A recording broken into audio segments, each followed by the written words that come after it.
cord there on that side. Oh, no. Don't trip over that.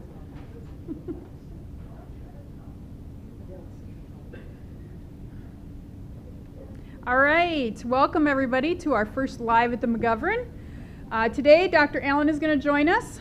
He's going to talk about the faith of the faith of the future and the future of faith. All right, so, and talk about why so many young Americans are ghosting God today. So Dr. Allen, he's our religion professor, runs the McGovern Center. He has expertise in biblical interpretation and theology, Hebrew and Greek languages, faith and reason, theology of world religions, and many other areas also. So just everybody join me in a round of applause and welcome Dr. Allen today to Live at the McGovern.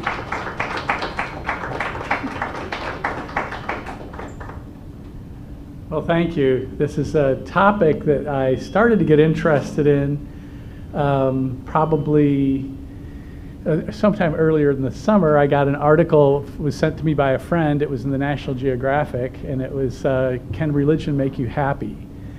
And I had already been very interested in some of this research. We have in our library the Oxford Handbook on Religion and Health.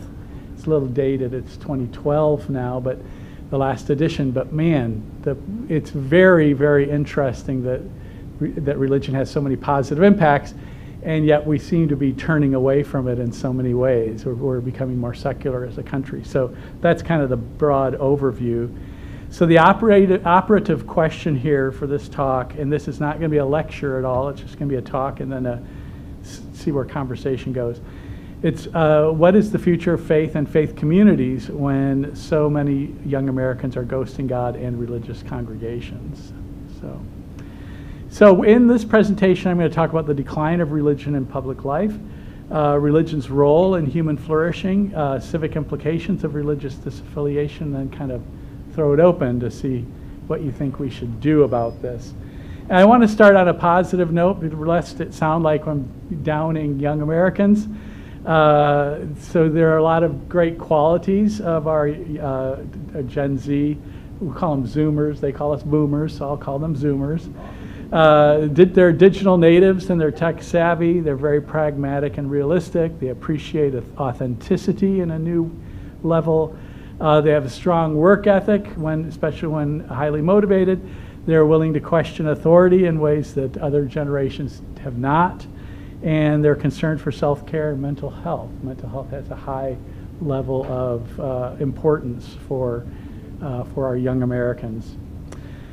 Now, I know a lot of you have read The Anxious Generation by Jonathan Haidt. It's a book that a lot of people are reading these days, but if you haven't read it, I want to just summarize the first few chapters for you, because Haidt is very, very concerned about the state of young Americans, and so are a lot of other of these sociologists. I heard a sociologist at Harvard talk just the other day on YouTube.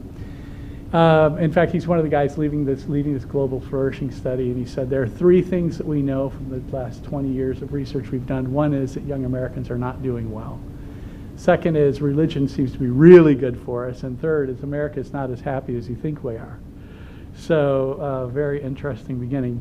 So Jonathan Haidt talks about that since 2010, once we really getting smartphones out there and so the social media that is beginning to be widely used, childhood is fundamentally altered due to the rise of smartphones, social media, and overprotective parenting. He puts a lot of blame on parents being overly protective.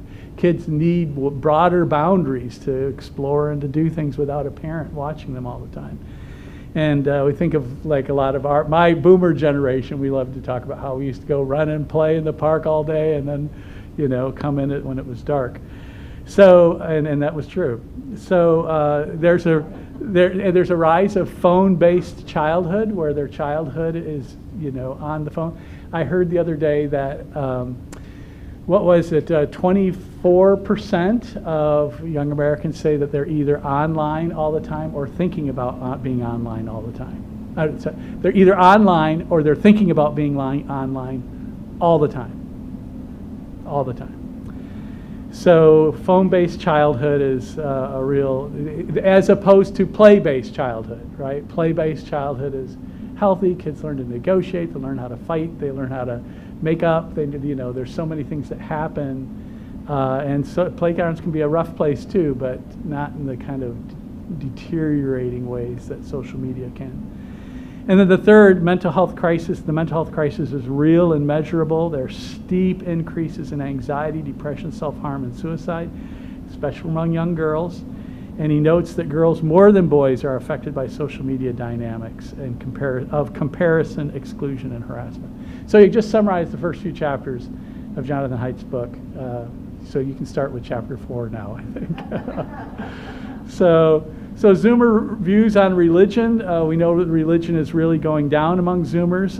38. This is right out of that article. 38 to 41 of Zoomers and millennials do not ever attend church services. Never. That is way up from previous generations. Way up. 32% say religion is not important at all. Some say it's less important than other things. And again, older generations, this is that one, older generations report much, much higher numbers for all of those. I want to show a quick video to you that is very helpful in this regard. It's by Pew Trust. Young adults today are less religious than older adults on all traditional measures.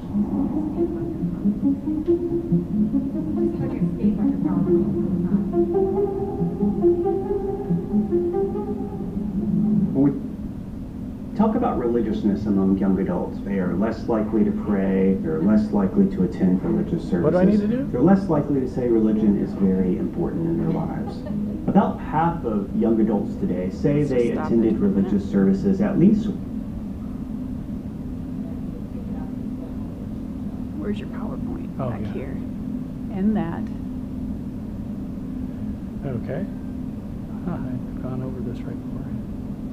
Okay. That will work better. There we Thank go. you. You can do that. Yeah, I'll do that. Okay. Let's weekly back when it they up were a little growing bit. up. They're less likely to pray, they're less likely to attend religious services, they're less likely to say religion is very important in their lives. About half of young adults today say they attended religious services at least weekly when they were growing up. For comparison, about 2/3 of those ages 65 and up attended weekly as kids. So young adults are not just less religious today, there's a lot of evidence that they actually had less religious upbringings as well. It's common for people to think that young adults are at a point in life where they're exploring, they're in transition, and maybe when they get older, they'll settle down and be more religious. But in our 3 religious landscape studies, over the course of 17 years, there's no evidence that any generation becomes more religious as they get older. No cohort, either the oldest Americans, the youngest Americans, or those in between, have become more likely to believe in God, more likely to affiliate with religion, or more likely to pray regularly. But at the same time, we see that 90% of 18 to 29-year-olds have a spiritual outlook. Overall, spiritually, young adults look quite a lot like older adults. Majorities of young adults believe in God or a universal spirit. Majorities believe people have souls or spirits. And majorities believe in an afterlife. And overall, that's not very different from older adults. 18 to 29-year-olds are much more likely than older Americans to say that churches focus too much on money, they focus too much on power, and they focus too much on control. But large majorities of young people also say that churches and religious organizations do a lot to strengthen communities and to bring people together. They're no less likely than older adults to say this. And so we see both positive and negative views among young adults, both critique and affirmation.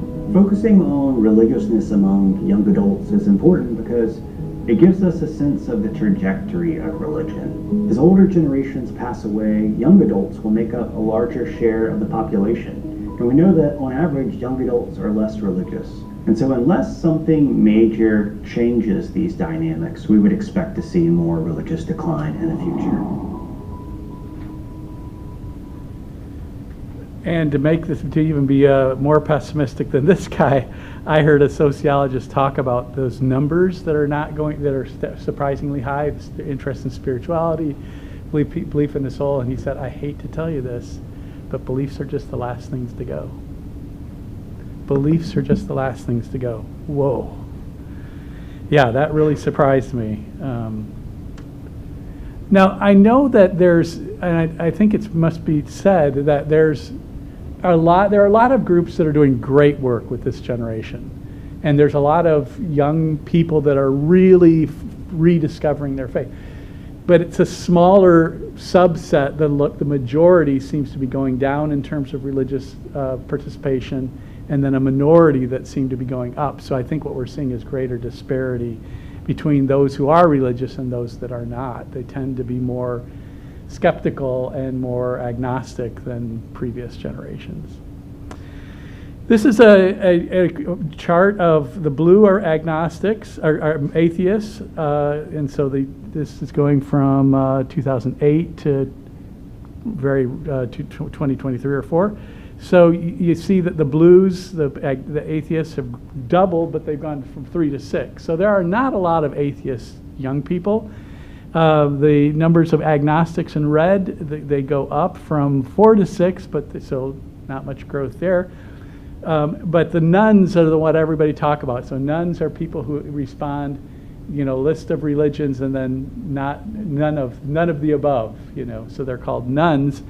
And the people have gotten a lot of encouragement about this, the fact that nones have kind of leveled out in the last few years. There hasn't been, and I've heard this widely reported, that at least they're not on the increase. The problem is, as he said in the film, with generational transfer and already the high numbers of people that are unbelieving or see no value in religion, that with generational transfer, that the numbers are still going to go up overall as elderly people die off and die out. That should say that in a more comfortable way.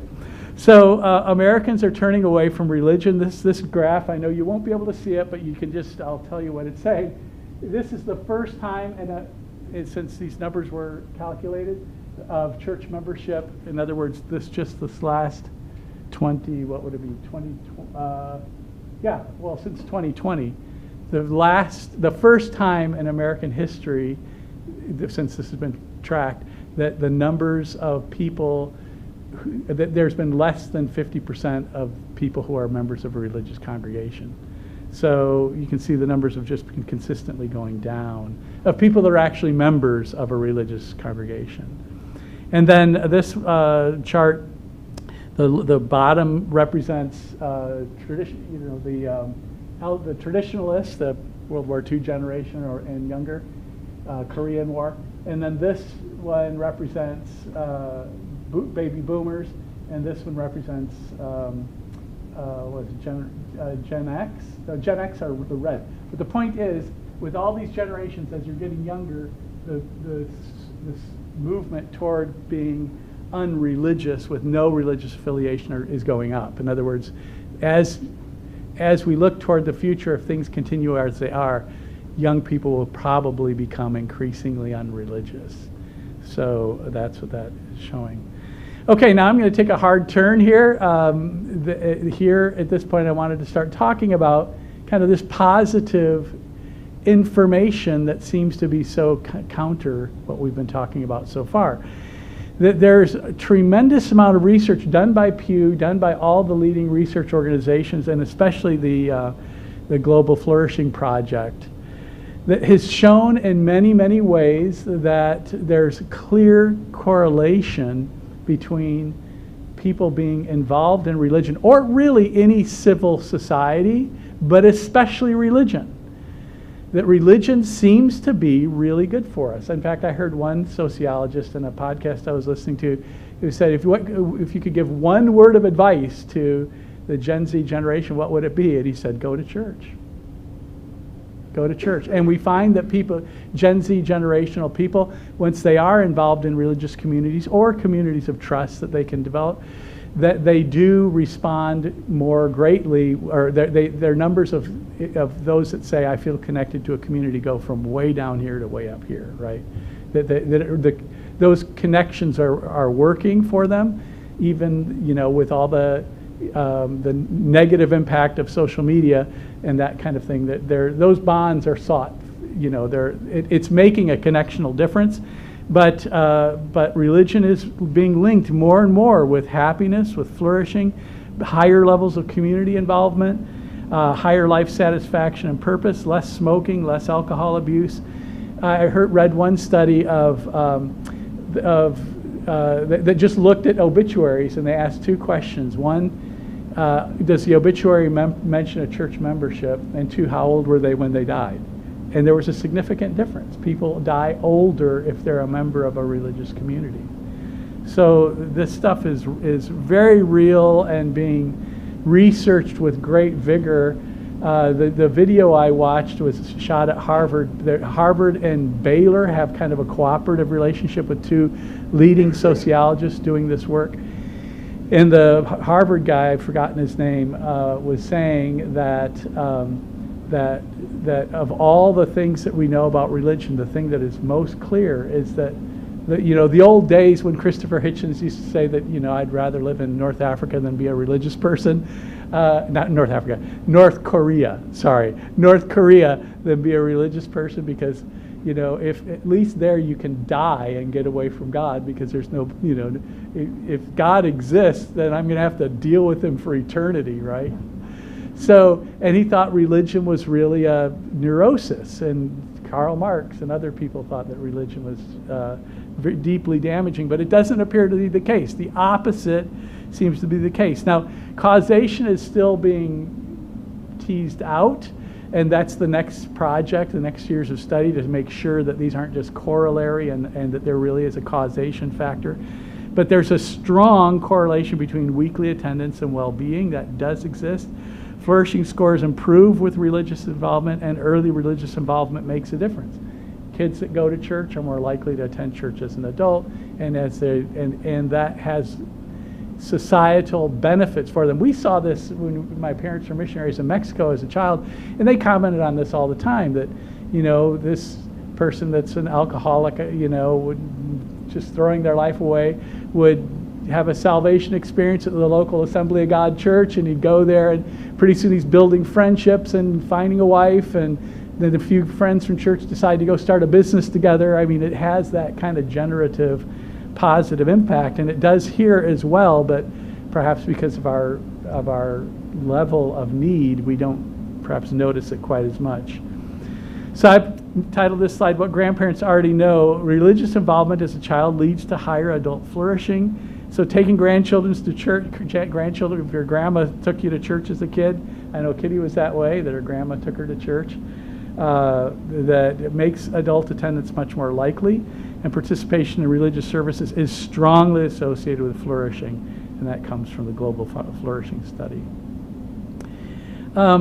All I'm going to do with this slide is read the panel. It's regardless of faith, those actively engaged in congregations tend to be happier and more civically engaged. The unaffiliated and people who are inactive members of religious communities are much less likely to identify as very happy. And this, I know you can't see this, but I just want to, if you could just see the pattern, that's good enough. So these are countries around the world. Notice the United States does not come out all that well as far as happiness. Mexico comes out on top. Who knew? I had no idea Mexico was the happiest country in the world. I've always heard that Denmark was the happiest country in the world.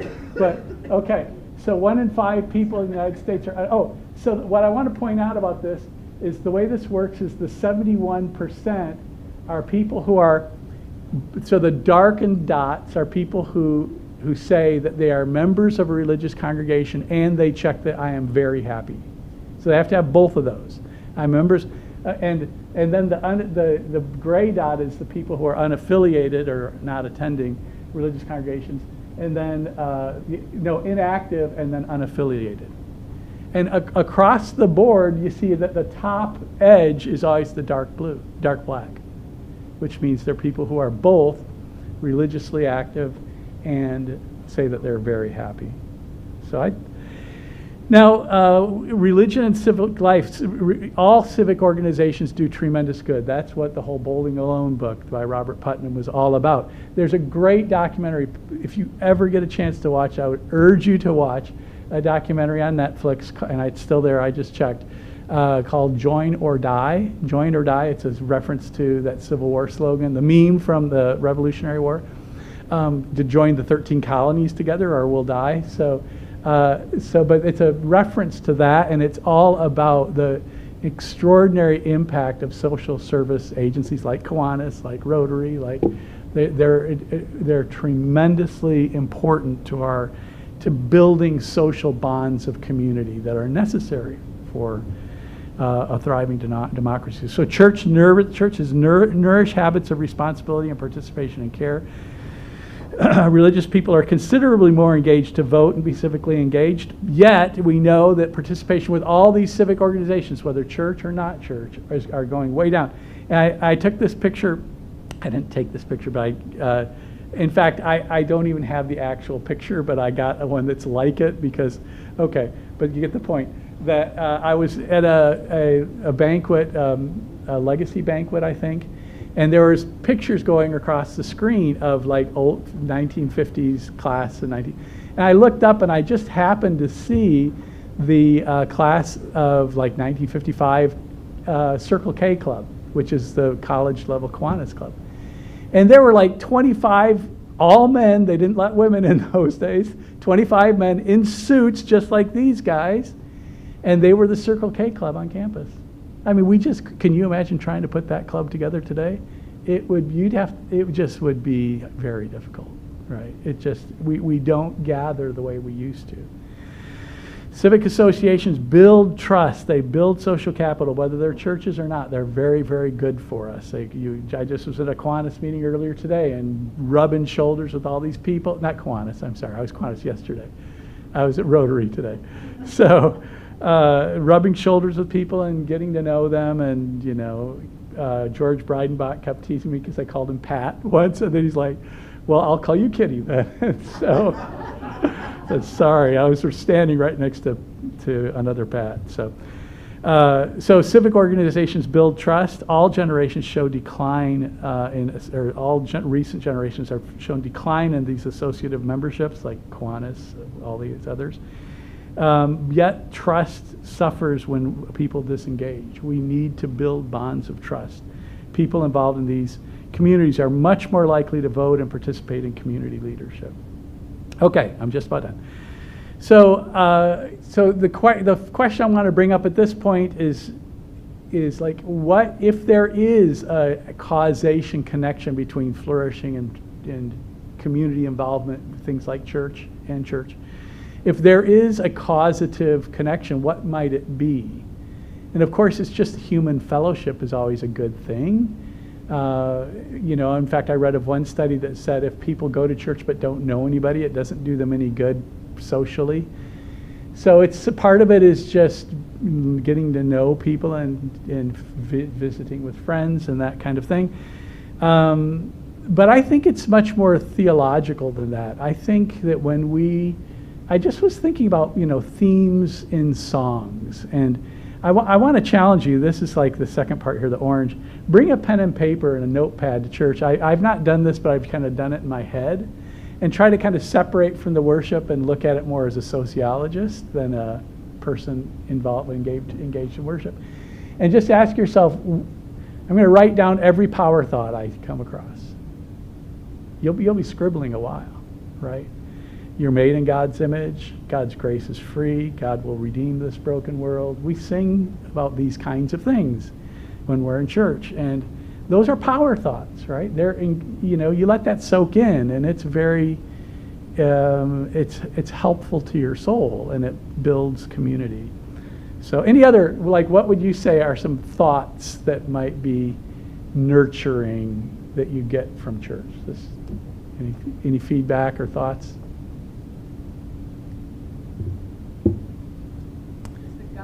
God loves you.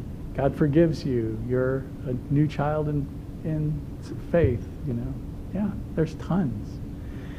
And we do that. There's more positive energy there than sometimes we appreciate. So here's the final thing. Americans seem to be ghosting God across the board. It's not just the younger Americans, but across the board there's a decline in religious engagement, except for in the very traditional generations. And yet we know more than ever before just how good religion is for us. So my question is, though, where do we take this? And let me just give you the question that I'd like for us to focus on. You can comment on anything you want to comment on.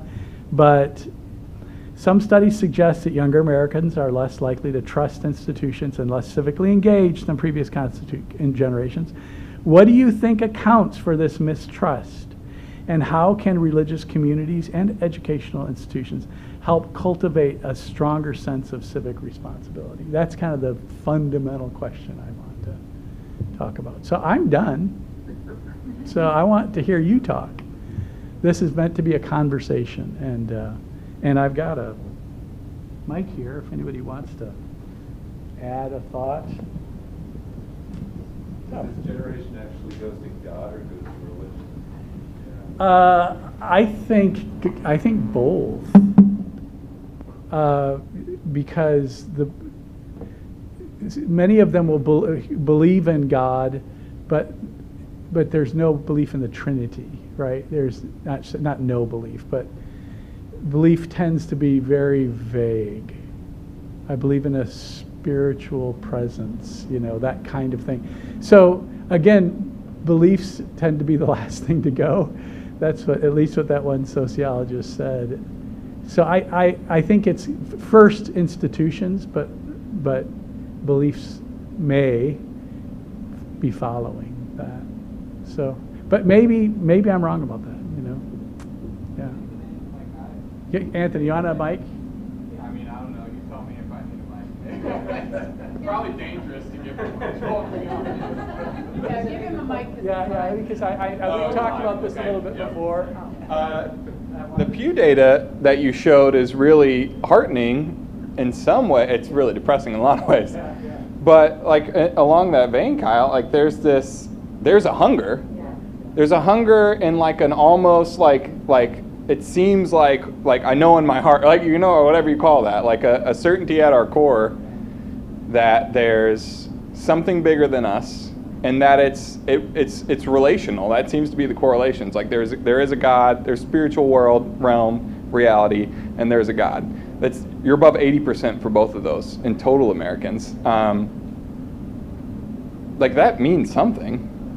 And there's a hunger in the kid. It's just hard. It's hard to know with surveys, but like in our kids here and other places, like there's a hunger in young people when there are spaces for them to have real community and real relationships, that they're really interested in digging into questions about what's true and what's not, and right, like what role should faith play in my life, and like there's a willingness there to meet that hunger, and when there's spaces for it, there doesn't seem to be like oh no, I'm only going to be spiritual. It seems like you're right. It seems like there's a disconnect between what the church has been or what institutions have been and what young people need and a whole bunch of other things. But I think there's something to the data being still so high on. Yeah, I mean even. They're vaguer beliefs. They're not theologically developed. But there doesn't even seem. It's just interesting that even when you get on the ground, like there seems to be a reticence to affirm any of that. You're right, like any of those theological claims, one-on-one or when you're surveyed. But you don't meet the same resistance that I would expect to meet when you actually start to like get to know people on the ground and connect them up. Because like I've written like more than once now that I came even just here thinking my challenge was going to be getting young people to believe that their spiritual life matters and that faith in God matters and in a creator matters and in Jesus matters. Well, that hasn't been the challenge. The challenge has been like figuring out how to create spaces for them to connect and dive into those things. But I was afraid. Like I expected a real reticence to talk about anything past God. Yeah. So I don't know what to make of that, because it's anecdotal for one, but it's interesting that it lines up with some sort of hunger somewhere, right? Like this larger speaking to, we desire a sense of meaning and purpose and relationship, even beyond just right, with each other in community. I don't know, I'm just curious where it goes. Yeah, I'm curious where because I still don't have answers to what do we do about it. One of the chapters in Jonathan Haidt's book is about what it is he explores, and this is not research-based, but it's kind of his, I should take that back. Everything he writes is research-based. But he explores what is it about kind of being engaged connected to social media all the time that tends to create a less religious soul. It shapes a less religious soul. And he argues this in the book. It shapes a less religious soul because important parts of religion are solitude, and you can't have solitude if you have your phone binging, your notifications binging all the time, and reverence. And you see a sunset, and the response is to take a picture of it rather than being reverent. And he lists all kinds of areas. And what's odd is he said Jonathan Haidt's an atheist, and he says in the book, I'm an atheist, but he says religion seems to be out of sequence with a generation that's just lived in that environment. Their minds are baked, I don't want to say that, but their minds are just really shaped to a certain degree by that environment.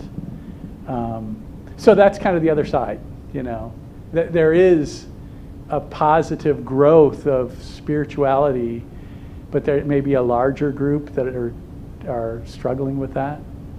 That's just, yeah. Yes, Julie. As someone who's taught sociology for a number of years now, one of the projects that I've done for a long time is having students share their culture, significant things for their culture. And I've been teaching this class online between Mitchell Tech and now here at Wesleyan, for probably 20 years, just about. And it's been interesting. I have seen just in that small group that I've been teaching all these times, when they have to show something that represents their culture, the number of students showing a Bible or a cross or something has increased in recent years. It has. So I'm looking at this going, I don't know, I'm kind of seeing some different things here. And, coming from an environment that was, more state type of school with the tech schools, we had religious groups forming on campus. And it surprised me because I didn't really expect that to happen. But there were kids, I think they are hungry for it. They're hungry for that connection. So I think there's a group out there that wants this. But so I think a good question, and this would be a great sociological study, is what about traditional religion, traditional church turns them off? What don't they like? And I'm going to guess one of the things is the political leanings that often are spewed. But what is it they don't like, and how do you get them back? What do you have to change? I see Pastor Keith here and such. What can be done differently to attract them? And I think one of the things is the good works, the things that people do. So I think that's attractive to them, doing things, mission work. Yeah, I heard Adam Hamilton, a well-known Methodist speaker, say that back in the old days we used to think of salvation as a baseball diamond. You get them to first base by teaching about Jesus, second base by doing and then home run, you get them to, he said now get them involved. So the last stage was getting them involved in mission. So it doesn't work. You got to go backwards. You got to get them involved in mission first and let them see there's some relevance to what you're doing, and then theology can come later. So, yeah, very helpful. Any other thoughts? Oh. Well, thank you. This has been a lot of fun. I've learned a lot by doing this, and I hope this has been... oh, by the way, I do have a QR code on this. Well, it's not up there now. But if you want to, I'm curious to see if people would like to respond to some questions I have online. They're just in a Microsoft form, and they're a series of questions. And so if you're interested in that, I'll pull that up and you can snap it. So, yeah. If you Yes, yeah, Keith, please. One thing that I'm hearing with our church council, we're starting to study the book Followers Under 40, which is taking a specific look at why the younger generations tend to be turning away from traditional church. And I've got a young person on my council, and one of the things I keep hearing is they really like the different mission projects, Love Feast and Backpack and our One Thing. They really like all that. And the other thing they mention is, can't we sing some more modern music? And then it's always funny, you know, when there might be a song when we sing a more contemporary song that really is maybe out of the 80s, you know, or 90s. Then I get some of my older folks coming along and saying, can't we just sing the good old songs? You know, so there is that tension. They used to call it the music wars, or it's yeah. So it's but also I think music is something that the younger people are really longing for, the style. Hey, Friedel, yes. I guess with a house full of teenagers and kind of thinking about all of my nieces and nephews who are in their teens and are experiencing different churches and different things, is it's fascinating to watch how the different ways to worship are coming into their realms. So just from seeing music as worship, right? And that there are people in churches that don't see that. They see it partially as worship and stuff, but I think my kids are seeing a lot in social media about different ways to worship, what that means in quiet, in music, at church, not at church, and those kinds of things. The other thing I wanted to say about what we were kind of talking about before was when they're in social media and seeing these things come and go so quickly, and how somebody matters for 1 minute, I think it's hard for them to picture that they matter. And in what God says is, you do matter. And so there's a dissonance there for them. It's like nobody matters for a minute, and you only matter if you do something big for a minute. And but God says, no, you matter, and you matter all the time. So there's a dissonance to what they see in the world and what the Bible teaches. And so I think that's just, I don't know, it's really fascinating to me.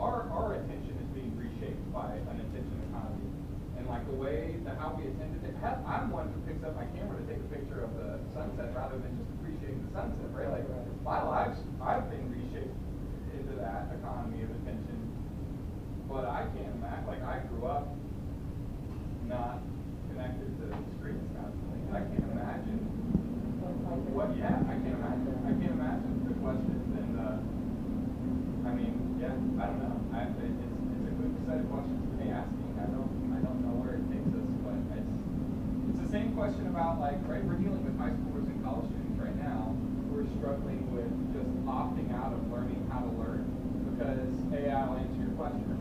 And we're like coming up with solutions to that in the classroom and like helping them think constructively and critically and helping them see the value of learning empathy and reading and all these other things. Like we're working on it now. But what happens a decade and a half from now to the kids who were just raised with this way of operating? I don't know. Like I wasn't ever worried about our existence as educators because I was like, you're always going to need to teach people to teach people. But people who've been raised in a world in which you can just not learn how to learn, I don't know. Any thoughts? Appreciate this. This is great. Donna, you're our Gen Z representative here. Yeah. Say something? Read what it says on your shirt. Yeah, that's right. It's better here. Well, thanks for coming. I really appreciate this. It's been a lot of fun.